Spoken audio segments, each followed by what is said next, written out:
નમસ્કાર દર્શક મિત્રો, હું છું વાહિદ મસદ્દી અને આપ નિહાળી રહ્યા છો હમ ટીવી ભરૂચ ન્યૂઝ। હવે નિહાળીશું આજના મુખ્ય સમાચારો। અંકલેશ્વરના નવાદીવા ગામ ખાતે આવેલી કૈલાશ ટેકરીમાં ક્રૂડ ઓઇલ સગેવગે કરતા 4 લોકોને પોલીસે ઝડપી લઈ 2 લાખનું ક્રૂડ ઓઇલ ટેમ્પો મળી કુલ 19 લાખ ઉપરાંતનો મુદ્દામાલ કબજે કર્યો હતો। અંકલેશ્વર શહેર ડિવિઝન પોલીસે નવાદીવા ગામના કૈલાશ ટેકરીમાંથી ક્રૂડ ઓઇલ સગેવગે કરવાનું કૌભાંડ ઝડપી પાડ્યું હતું। 4 લોકોને ઝડપી લઈ 2 લાખ 18 ક્રૂડ ઓઇલ અને ટેમ્પો મળી 19,75,000નો મુદ્દામાલ કબજે કર્યો હતો। અંકલેશ્વર શહેર ડિવિઝન પોલીસ મથકના સ્ટાફ પેટ્રોલિંગમાં તો તે દરમિયાન બાતમી મળી કે નવાદીવા ગામના કૈલાશ ટેકરીમાં રહેતો ગોપાલ રમણ વસાવા તેના ઘર પાસે તેના મળતિયા મારફતે આઈસર ટેમ્પો નંબર GJ16AV0413 માં ભરેલ બેરલોમાંથી ક્રૂડ ઓઇલ ગેરકાયદેસર રીતે અલગ અલગ કારબામાં તેમજ બેરલમાંથી કાઢી ઓઇલ ચોરી કરી રહ્યો છે। બાતમીના આધારે પોલીસે રેડ કરી હતી। પોલીસે બેરલ ભરેલા ટેમ્પોની પાછળ 4 ઇસમો પકડ પાના વડે બેરલનું સીલ તોડી રહ્યા હોવાનું જણાવ્યું હતું અને ટેમ્પોમાં રહેલ 30 બેરલ પૈકી 8 બેરલ તૂટેલી હાલતમાં જ મળી આવ્યા હતા। પોલીસે 1520 લીટર ક્રૂડ ઓઇલ કિંમત ₹2,18,000 અને ટેમ્પો પાઇપ પકડ પાના અને ઇન્ડિયન ઓઇલ કંપનીના સીલ નંગ 3 ફેવિક્વિક કુલ મળી 19,75,000નો મુદ્દામાલ કબજે કર્યો હતો। બાબુનગર સ્થિત ગાંધી માર્કેટમાં રહેતો ટેમ્પો ચાલક નુરુલ હોન્ડા, અબ્બાસ ખાન, સુબા ખાન, મુકેશ ઝીણા વસાવા, કૌશિક ભગુ વસાવા, રાકેશ ચીમન રાઠોડને ઝડપી પાડ્યા હતા, જ્યારે અન્ય મુખ્ય સૂત્રધાર ગોપાલ વસાવા ફરાર થઈ જતા તેને વોન્ટેડ જાહેર કરવામાં આવ્યો છે। અંકલેશ્વરના દીવા રોડ પર નિર્માણ પામી રહેલી સોસાયટીના કોન્ટ્રાક્ટરની ઓફિસમાંથી તસ્કરો 75,000 ઉપરાંતનો સામાન ચોરી કરી ફરાર થઈ ગયા હતા। અંકલેશ્વરના દીવા રોડ પર નિર્માણ પામી રહેલી સોસાયટીના કોન્ટ્રાક્ટરની ઓફિસને તસ્કરો નિશાન બનાવી 75,000 ઉપરાંતની કિંમતના ઇલેક્ટ્રિક અને પ્લમ્બિંગના સામાન ઉપર હાથફેરો કરી તસ્કરો ફરાર થઈ ગયા હતા। પોલીસે ફરિયાદ નોંધી ઓફિસ બહારના સીસીટીવી કેમેરાના આધારે ગઠિયાઓની તપાસ શરૂ કરી છે। અંકલેશ્વરમાં ચોરીના બનાવો અટકવાનું નામ જ નથી લઈ રહ્યા, તેવામાં વારંવાર ચોરી સામે આવતા બનાવો પરથી જણાઈ રહ્યું છે કે અંકલેશ્વર શહેર અને ગ્રામ્ય વિસ્તારમાં તસ્કરો પોતાની કરતબો અજમાવી આતંક ફેલાવી રહ્યા છે।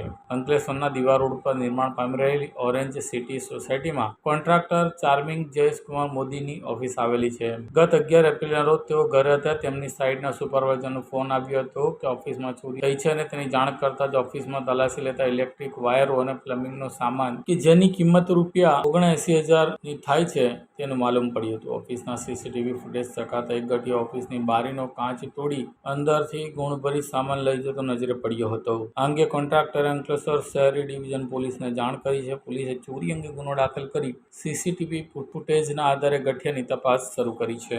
અંકલેશ્વરના બડકુતરા ગામની આદિત્યનગર સોસાયટીમાંથી તસ્કરોએ હજારો રૂપિયાના મુદ્દામાલ પર હાથફેરો કરી ફરાર થઈ ગયા હતા।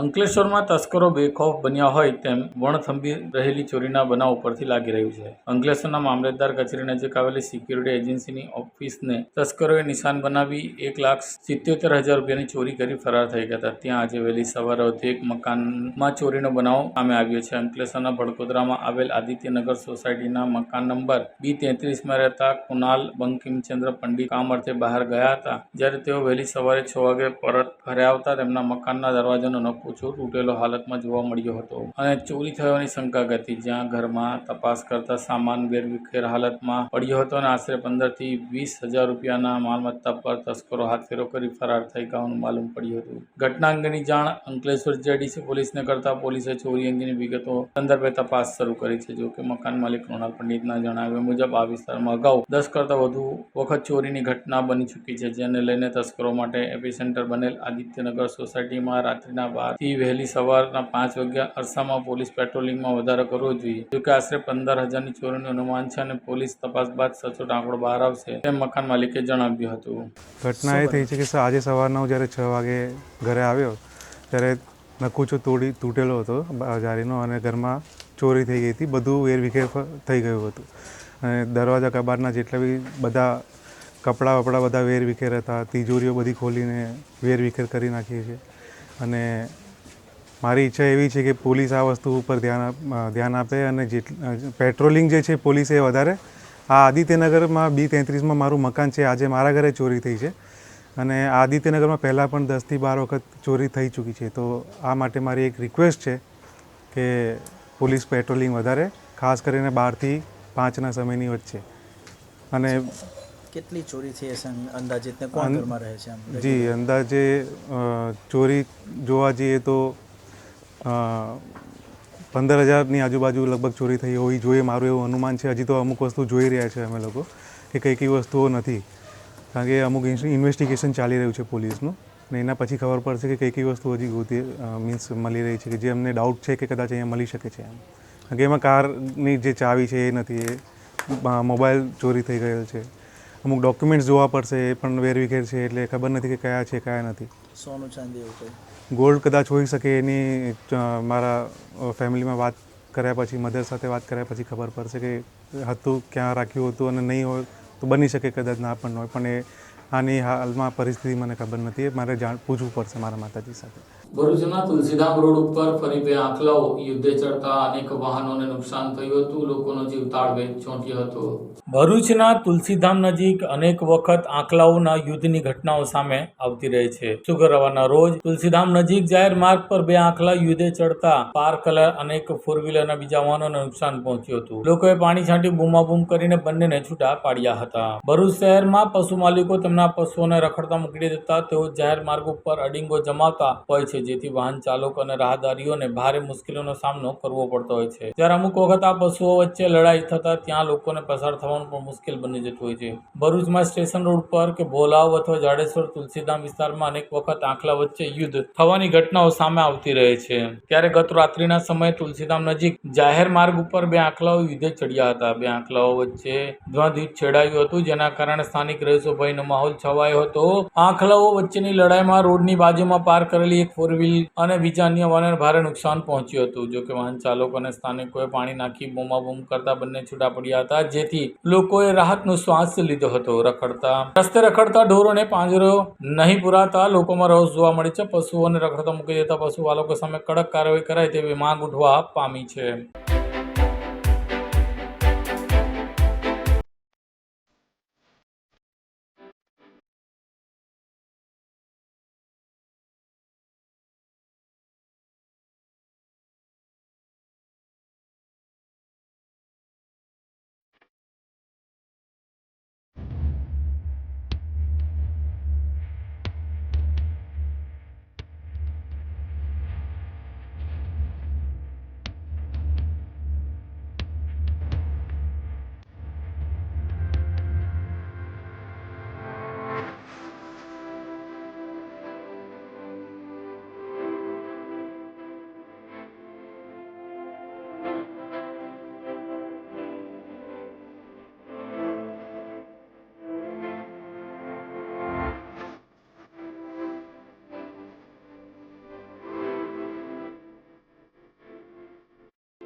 ભરૂચ રાજપૂત છાત્રાલય ખાતે યોજાયેલા રાજપૂત સમાજના અસ્મિતા સંમેલનમાં રાજપૂત સમાજે રૂપાલાની ટિકિટ રદ કરવાની માંગણી કરી હતી, નહીં તો જન આંદોલન કરવાની ચીમકી ઉચ્ચારી છે. ભરૂચ જિલ્લામાં રાજપૂત સમાજનું અસ્મિતા સંમેલન યોજાયું. રાજ્યભરમાં રાજકોટના લોકસભાના ઉમેદવાર પુરુષોત્તમ રૂપાલાની ઉમેદવારીને લઈને ક્ષત્રિય વિરોધ કરી રહ્યા છે. ત્યારે વિવાદિત મુદ્દેથી શરૂ થયેલા વિરોધ સંમેલનનું નામ નથી લેતું. આજે આ મુદ્દે ભરૂચના રાજપૂત છાત્રાલય ખાતે ક્ષત્રિય સમાજ અસ્મિતા સંમેલન યોજાયું હતું. ક્ષત્રિય અસ્મિતા સંમેલનમાં ભરૂચ જિલ્લાના ક્ષત્રિય સમાજના વિશાળ સંખ્યામાં લોકો ઉપસ્થિત રહ્યા હતા. ક્ષત્રિય સમાજની પહેલાથી જ એક જ માંગ છે કે રૂપાલાની લોકસભાની ટિકિટ રદ કરવામાં આવે. રૂપાલાની ઉમેદવારી રદ કરવાની માંગ સાથે ક્ષત્રિય સમાજ અડગ છે. અસ્મિતા સંમેલનમાં ક્ષત્રિય અગ્રણીઓએ સંબોધન કર્યું હતું કે સમગ્ર સંમેલનનો એક જ છે એજન્ડા કે ટિકિટ રદ કરવી. સંમેલનમાં ટિકિટ રદ નહીં થાય તો પરિણામ ભોગવવા તૈયાર રહેવાની ચીમકી આપવામાં આવી છે. અન્ય સંગઠનના ક્ષત્રિય સમાજના લોકો પણ ઉપસ્થિત રહ્યા હતા. ભરૂચમાં આયોજિત ક્ષત્રિય અસ્મિતા સંમેલન સંકલન સમિતિ કરણસિંહ ચાવડા, યુવરાજસિંહ જાડેજા, ભરૂચ રાજપૂત સમાજના યુવા આગેવાન વીરપાલસિંહ અટોડિયા, પૂર્વ જિલ્લા કોંગ્રેસ પ્રમુખ પરિમલસિંહ રાણા, સંદીપ માંગરોલા સહિત સમાજના આગેવાનો, વડીલો, યુવાનો, મોટી સંખ્યામાં મહિલાઓ પણ ઉપસ્થિત રહી હતી. એ ખોટાનો વિરોધ એ ડંકેની ચોટ ઉપર કરવો જોઈએ. ખોટાનો વિરોધ એ ડંકેની ટોચ ઉપર જઈને પણ કરવો જોઈએ. ઇતિહાસ છે ને, ઇતિહાસ એ નમાયેલાને યાદ નહીં રાખે, ઇતિહાસ એ તળિયા ચાટવા વાળાને યાદ નહીં રાખે. ઇતિહાસ તમારા જેવા યોદ્ધાને યાદ રાખશે કે જ્યારે અસ્મિતાની લડાઈ હતી ત્યારે તમે લડતા હતા, ક્યારેક કોઈ આપણો દીકરો કે આપણો દીકરી આપણે પૂછશે આવનાર ભવિષ્યમાં કે પપ્પા કે મમ્મી કે જ્યારે અસ્મિતા ઉપર લાંછન લાગ્યું, જ્યારે અસ્મિતા ઉપર જ્યારે કટુ વચનો કહેવામાં આવ્યા, જ્યારે પરસોત્તમ રૂપાલાએ જ્યારે આપણા સ્વાભિમાનને ઠેસ પહોંચાડીની વાત કરી, ત્યારે તમે શું કરતા હતા? અને ત્યારે જવાબ દેજો કે અમે આ લડાઈ હતી, એ લડાઈ તમામ જ્ઞાતિ જાતિ ધર્મ પક્ષ બધું જ મૂકી અને આ લડાઈ લડતા હતા. અત્યારે આ લડાઈ જે છે તે આપણી એક વ્યક્તિ વિશેષ લડાઈ છે. અને આ વ્યક્તિ વિશેષ લડાઈ એટલા માટે છે કારણ કે જે બફાટ થયો છે, જે વાણી વિલાસ થયો છે, એ વાણી વિલાસ પરસોત્તમ રૂપાલાએ કર્યો છે. અને એ પરસોત્તમ રૂપાલાએ જે વાણી વિલાસ કર્યો તો આપણે તો ફક્ત એમને એટલું જ કહીએ છીએ કે જેના મનમાં અને જેના દિલમાં ક્ષત્રિયની જે અત્યારે અસ્મિતા છે એને લાંછન લાગે જેવા શબ્દો કીધા, એના દિલમાં રહેલો જે કચરો છે એ જ્યારે બહાર આવ્યો છે, એના મનમાં રહેલો જે સડો છે એ સડો બહાર આવ્યો છે. તો આવા લોકો એ સરપંચ બનવાને લાયક નથી અને આપણે સંસદ બનાવવા જઈ રહ્યા છીએ. અંકલેશ્વરના બડકુદરા ગામે મૈથિલી બ્રાહ્મણ સમાજના કાર્યક્રમ યોજનાર પર પાઠક પરિવારે હુમલો કર્યો હોવાની ફરિયાદ દાખલ થઈ છે. અંકલેશ્વર તાલુકાના બડકુદરા ગામ ખાતે આવેલ વૈભવ પાર્ક સોસાયટીમાં ગઈકાલે રાત્રે મૈથિલી બ્રાહ્મણ સમાજના કાર્યક્રમમાં ન બોલાવવા બદલ તે જ સોસાયટીમાં રહેતા અને તેમના સમાજના એક પરિવારના પિતા પુત્રએ સમાજના પ્રમુખને માર મારતા અંકલેશ્વર જેડીસી પોલીસ મથકમાં ફરિયાદ દાખલ કરવામાં આવી છે. ગત 7મી એપ્રિલના રોજ અંકલેશ્વર ખાતે મૈથિલી બ્રાહ્મણ ગ્રુપના પ્રમુખ માટેનો કાર્યક્રમ યોજાયો, જેમાં બડકુદરા ગામમાં આવેલ વૈભવ પાર્ક સોસાયટીમાં રહેતા નવીન કુમાર સ્વર્ગીય ભોલાભાઈ ચૌધરીને સમાજના પ્રમુખ બનાવવામાં આવ્યા હતા, જેમાં તેમના કાર્યક્રમ મૈથિલી બ્રાહ્મણ સમાજના લોકોને આમંત્રિત કર્યા હતા. જે કે તેમની સોસાયટીમાં રહેતા રમણભાઈ શિવકાંત પાઠક તથા તેમના પરિવારને આમંત્રણ ન આપવામાં આવતા ગતકાલે રાત્રે નવીન કુમાર ચૌધરીએ તેમના સોસાયટીના ગેટ પર બાકડા પર બેઠા હતા, ત્યારે રમણ શિવકાંત પાઠક અને તેમના પુત્ર શૈલેષ પાઠક તેમજ મહેશ પાઠકનાઓએ તેમની પાસે આવી ગાળાગાળી કરવા લાગ્યા હતા, જેમાં નવીનભાઈએ ગાળાગાળી નહીં કરવાનું કહેતા ઉશ્કેરાયેલા રમણભાઈ પાઠકે તેમના હાથમાં લોખંડની ચેન તેમજ તેમના પુત્રએ લાકડાના સાપટા વડે મૈથિલી બ્રાહ્મણ સમાજના પ્રમુખને પીઠના ભાગે માર મારવા લાગ્યા હતા. બૂમાબૂમ થવાથી સોસાયટીના લોકો દોડી આવ્યા હતા. હુમલો કરનાર પિતા પુત્ર ત્યાંથી જતા રહ્યા હતા. ફરિયાદી નવીન કુમારને જાનથી મારી નાખવાની ધમકી આપી હતી. ઇજાગ્રસ્ત નવીન કુમારે અંકલેશ્વરની જાયબેન મોદી હોસ્પિટલમાં સારવાર અર્થે ખસેડવામાં આવતા, જ્યાં સારવાર લીધા બાદ તેમણે અંકલેશ્વર જેડીસી પોલીસ મથકે રમણ શિવકાંત પાઠક તેમજ પુત્ર શૈલેષ અને મહેશ પાઠક સામે મારવાને જાનથી મારી નાખવાનો ગુનો દાખલ કરાવ્યો હતો. ભરૂચ શહેરના સક્કર તળાવ વિસ્તારમાં આવેલ હજરત હસુમિયા બાવાના ઉર્સ અને સંદલ શરીફનો કાર્યક્રમ યોજાયો હતો. ભરૂચ શહેરના સક્કર તળાવ ઘાસ મંડાઈમાં આવેલ સૈયદ હજરત હસુમિયા નઝમુદ્દીન બાવાનું 55મા ઉર્સ અને સંદલ શરીફની ઉજવણી આજે કરવામાં આવી હતી. સવાલ મહિનાના પહેલા અને બીજા ચાંદના દિવસે સૈયદ હસુમિયા નઝમુદ્દીન બાવાના ઉર્સની ઉજવણી કરવામાં આવે છે. આ પ્રસંગે તમામ હિન્દુ મુસ્લિમ આગેવાનો પણ હાજર રહે છે અને કોમી એકતાના મિસાલ સમા હજરત હસુમિયા બાવાના ઉર્સ અને સંદલ શરીફમાં મોટી સંખ્યામાં અકીદતમંદો ઉમટ્યા હતા. આ અંગે તેમના સજ્જાદા નસીર મોહમ્મદ શકીલ દ્વારા સૈયદ હજરત હસુમિયા બાવાના નઝમુદ્દીન બાવાના ઉર્સ અંગેની વિગતો આપી હતી. मैं मोहम्मद शकील सज्जाद नसीम असुबा का पोता, आज रोज़ असुबा में बाबा का संदल शरीफ है और कल उर्स मुबारक है और लिहाजा आज तमाम अक़ीदामंद लोग हाजिर हुए हैं और तमाम अपना खिराज अक़ीदत पेश कर रहे हैं और ये उर्स और संदल हर साल मनाया जाता है और मुसलसल 12/12/1969 से ये संदल शरीफ और उर्स शरीफ मनाया जाता है और आज 55वां उर्स मुबारक है और ये यहाँ से कौमी एकता का एक प्रतीक है. यहाँ हिंदू मुसलमान सब आके अपनी खिराज अक़ीदतमंद पेश करते हैं और हाजिरी देते हैं और ये एकता का प्रतीक है. यहाँ न्याज भी बनती है आज रोज़ और पूरे देश में इसका पैगाम जाना चाहिए एकता का और भाईचारे का, जो हम आपको पहुँचाते हैं कि पूरे देश में भाईचारा रहे, एकता रहे, अमन रहे.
અંકલેશ્વર તાલુકાના નવગામા ખાતે હનુમાન મંદિર ખાતે રામા પરિવારની મૂર્તિની પ્રાણ પ્રતિષ્ઠા અને લોક ડાયરાનું આયોજન કરવામાં આવ્યું છે.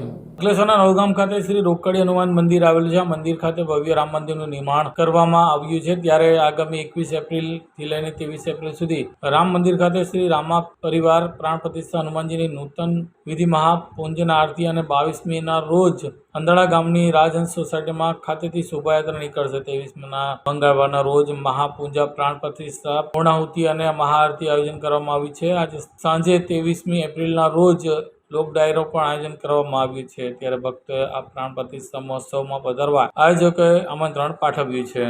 અંકલેશ્વરની જયાબેન મોદી હોસ્પિટલમાં અતિ આધુનિક નેત્ર રોગ નિદાન કરતું મશીનની ભેટ આપવામાં આવી છે.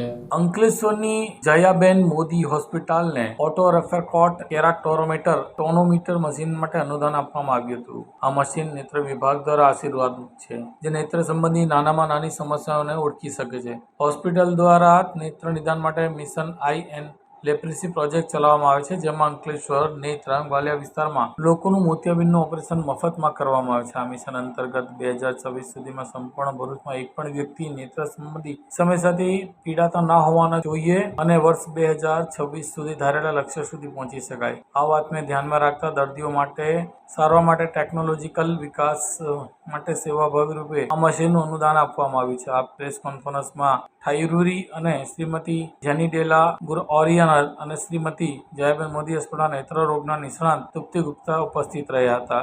AIDSના જનરલ મેનેજર ડોક્ટર નિનાંદ ઝાલા તેમજ હોસ્પિટલના મેડિકલ સુપરિન્ટેન્ડન્ટ ડોક્ટર આત્મીય ડેલીવાલા તરફથી કંપનીનો આભાર પણ વ્યક્ત કરવામાં આવ્યો હતો. ભરૂચની જન શિક્ષણ સંસ્થાન દ્વારા અંકલેશ્વરની સજોદ ગામની શાળામાં મતદાન જાગૃતિનો કાર્યક્રમ યોજાયો હતો.